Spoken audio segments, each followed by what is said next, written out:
Hey guys, I'm back with more content about branding and how it can benefit you. Today I kind of want to talk about some important components of a personal brand.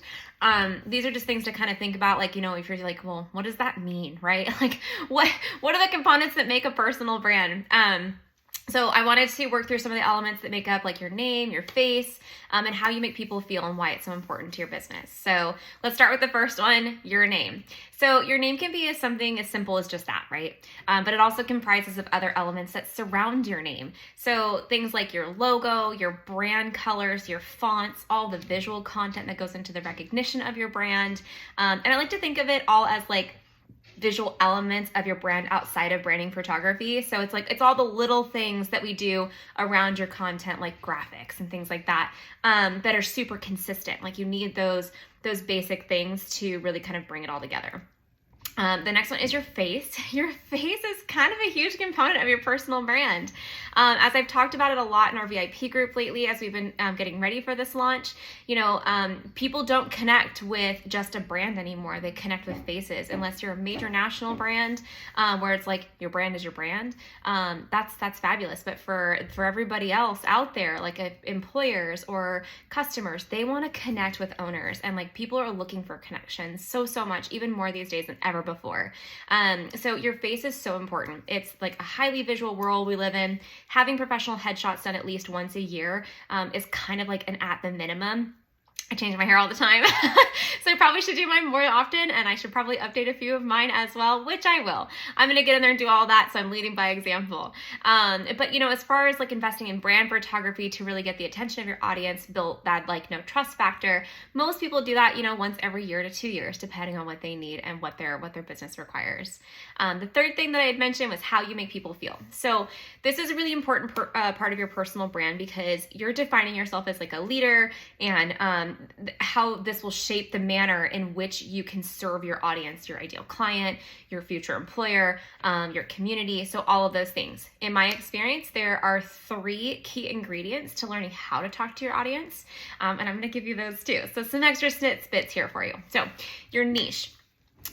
So to start with, you need to have a well-defined niche. Well-defined niche allows you to speak directly to your ideal client, and show them how you can solve their problems. I will be doing like a future thing on defining your niche, probably on my blog.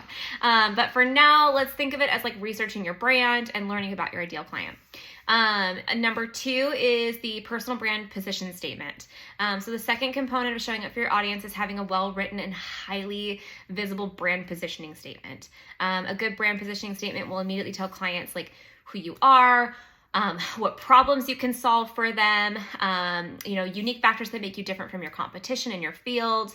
And it will also share your promise of how their lives will be different after they come to you for help. And then the third part is your content. And like, this is the big piece, right?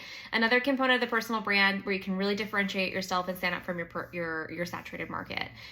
We're all in saturated markets: photographers, real estate agents, physicians. I mean, we're all in a saturated market, and we all have competition. Once you've researched your brand, written your brand positioning statement, it's really time to show up and serve your audience. And in order to do this, you need to hear from them, like hear them first, discover what their pain points are. How can you help them? That's really what you build your content around, right? So now it's time for you to show up, serve them by providing value. And the best way to provide value is consistent and quality content. So really, taking the time to grow your personal brand includes, I can talk.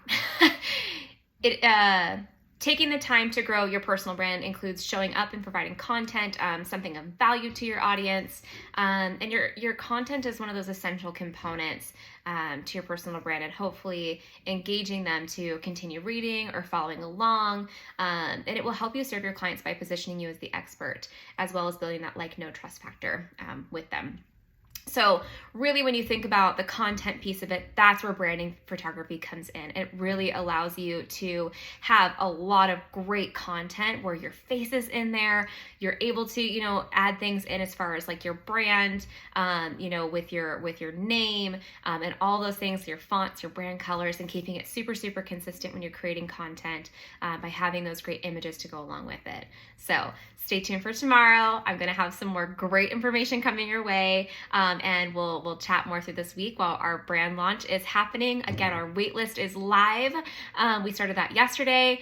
Jump on the wait list. All this content is going to be coming to you via email. So just hearing it it's one thing, but actually being able to go through, read it, refer back to it, and know that you've got tools already coming to your inbox on how you can make your personal brand stand out is going to be amazing. And then September 15th, we launch live with those incredible deals for your branding photos so that we can pull it all together.